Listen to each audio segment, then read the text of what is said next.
दोस्तों सोचिए एक ऐसी जिंदगी जहां आपने कभी कर्ज ना लिया हो, ना किसी बैंक का लोन, ना किसी से उधार, मगर फिर भी आप पर लाखों रुपए का कर्ज हो। Welcome to Pakistan.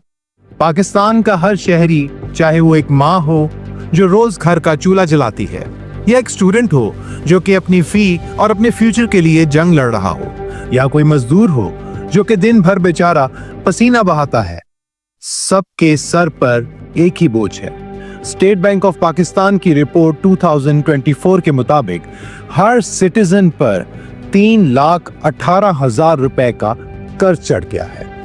अब सवाल यह है कि यह कर्ज का दरिया हम पर कैसे चढ़ गया है और इस अंधेरे से निकलने का रास्ता क्या है।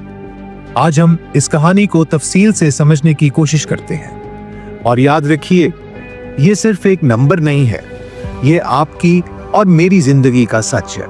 हमारी रोजमर्रा के अखराजात, जिसके अंदर खाना पीना, पेट्रोल, आपके घर का किराया, बिजली का बिल, यूटिलिटी एक्सपेंसेस, सब हमारे सर पर चढ़ जाते हैं। या एक स्टूडेंट जो स्कॉलरशिप के लिए अप्लाई करता है, लेकिन फी का बोझ इतना है कि रोज का खाना और ट्रांसपोर्ट तक मुश्किल से मैनेज होती है। हत्ता कि एक मजदूर जो दिन भर की मेहनत से बस उतना कमाता है कि उसकी फैमिली की रोजी रोटी मैनेज हो, और उसके ऊपर भी 3,18,000 रुपए का कर्ज चढ़ चुका है। ये सिर्फ नंबर नहीं है, ये आम इंसान की कहानी है जो हर रोज झेलता है।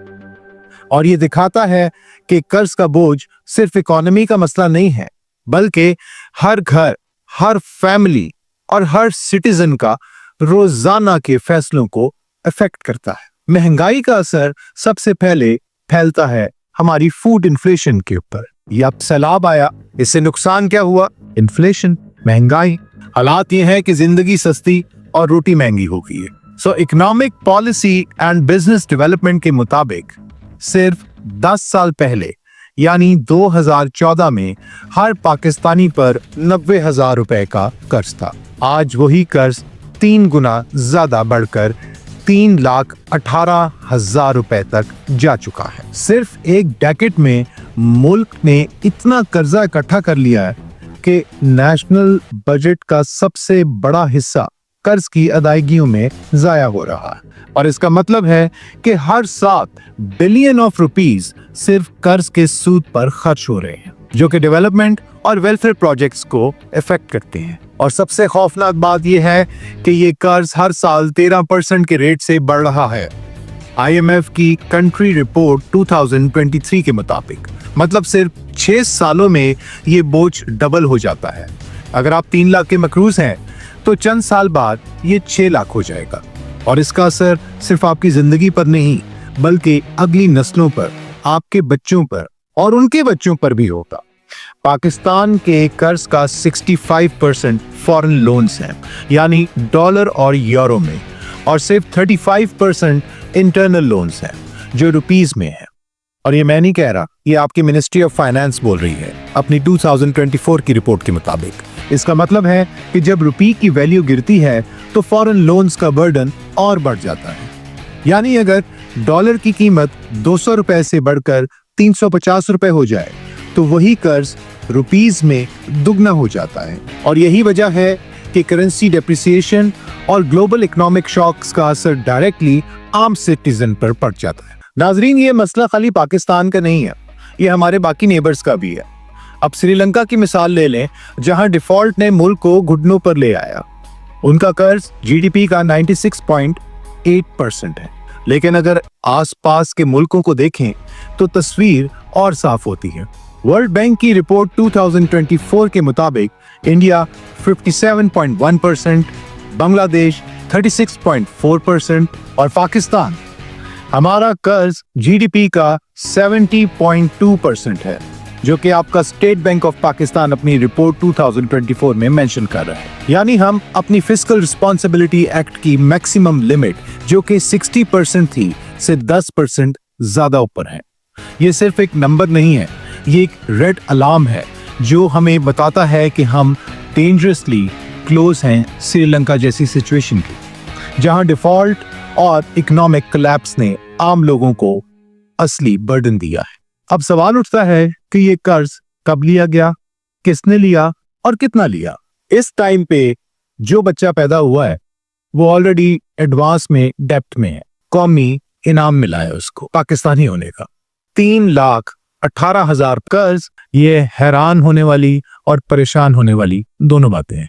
पाकिस्तान 1947 में आजाद हुआ और आजादी के टाइम के बाद पाकिस्तान पर कुछ करोड़ डॉलर्स का कर्ज था। 1950s के आखिर तक 1 अरब डॉलर तक पहुंच चुका था, जो कि मैनेजेबल था। 1960s तक इंडस्ट्रीज और इंपोर्ट की वजह से ये बढ़कर 3 अरब डॉलर तक पहुंच गया, जो कि IMF की 1969 की रिपोर्ट बताती है। और 1970s में जंगों की वजह से, तेल की कीमतों की वजह से कर्ज डबल हो गया। 1989 तक ये पहली दफा 22 अरब डॉलर क्रॉस कर गया और 1999 तक सिर्फ 10 सालों में ये बोझ 38 अरब डॉलर हो गया।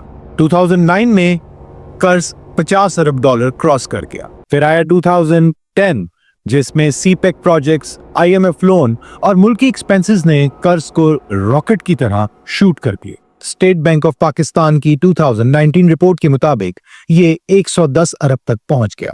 और 2019 के बाद कोरोना और फ्लड्स आए और ये कर्ज 130 अरब डॉलर तक पहुंच गया। और आज 2024 में पाकिस्तान पर 131 अरब डॉलर से ज्यादा का कर्ज है।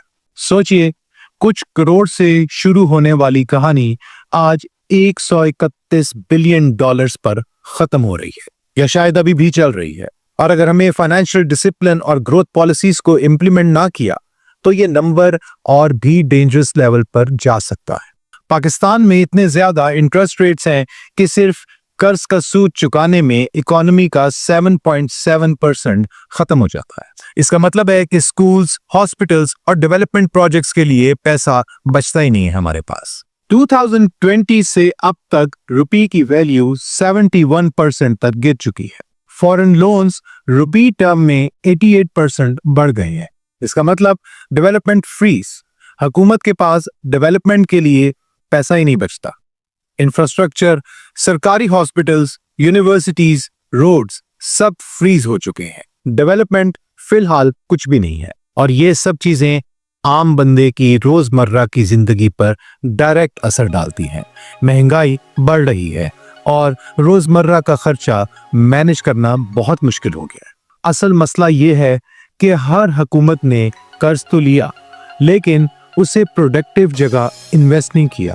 और ये मैं नहीं कह रहा, ये ट्रांसपेरेंसी इंटरनेशनल पाकिस्तान 2024 की रिपोर्ट बोल रही है। करप्शन में पैसा बेइंतहा कमाया जाता है और जो बचता है उसको सब्सिडीज और नॉन प्रोडक्टिव खर्चों में चला दिया जाता है। इस वजह से आम लोगों की जिंदगी और ग्रोथ दोनों इफेक्ट होते हैं। अब इसका हल क्या है? सबसे इंपॉर्टेंट है कि हमें अपना टैक्स नेट बढ़ाना होगा। आज भी सिर्फ 1 से 2% लोग टैक्स देते हैं और ये मैं नहीं, फेडरल बोर्ड ऑफ रेवेन्यू की 2024 की रिपोर्ट है। जब तक सबको इक्वली सिस्टम में नहीं लाया जाता, गरीब भी बोझ उठाता रहेगा। अगर पॉलिसी रेट को 11% से 9% पर लाया जाए तो सरकारी कर्जों का इंटरेस्ट 12 खरब रुपए तक कम हो सकता है। फाइनेंशियल डिसिप्लिन और ट्रांसपेरेंसी को अपनाना पड़ेगा। हुकूमत को डेवलपमेंट पर पैसा लगाना होगा, स्कूल्स, हेल्थ और इंडस्ट्रीज पे। पाकिस्तान एक कर्ज के जाल में फंस चुका है। बीइंग अ पाकिस्तानी हम सब मकरूज है। हम सबको सोचना होगा कि हमें इस कर्ज से खुद को, हमारी आने वाली नस्लों को कैसे बचाना है। सिर्फ ग्रोथ इकोनॉमी ही कर्ज का बोझ कम कर सकती है। हमें अपने प्यारे मुल्क को इस कर्ज से निकालना होगा और एक पॉजिटिव सोच के साथ सबको साथ मिलकर चलना होगा, तभी इस मसले का हल निकलेगा। कर्जा किसने लिया, किस हुकूमत ने लिया, कैसे लिया और कब कब लिया, ये मैटर नहीं करता। अब इस कर्ज को कैसे उतारना है और इससे निजात कैसे लेनी है, ये हम सब की जिम्मेदारी है। कायद-ए-आज़म ने पाकिस्तान को हमें एक तोहफा दिया था और हमें इस तोहफे की कदर करनी चाहिए। हमारे चैनल को सब्सक्राइब कर लें ताकि आप तक तमाम मालूमात बरवक्त पहुंचती रही। अपना ख्याल रखिए। अगले व्लॉग में फिर मिलते हैं, तब तक के लिए अल्लाह हाफिज।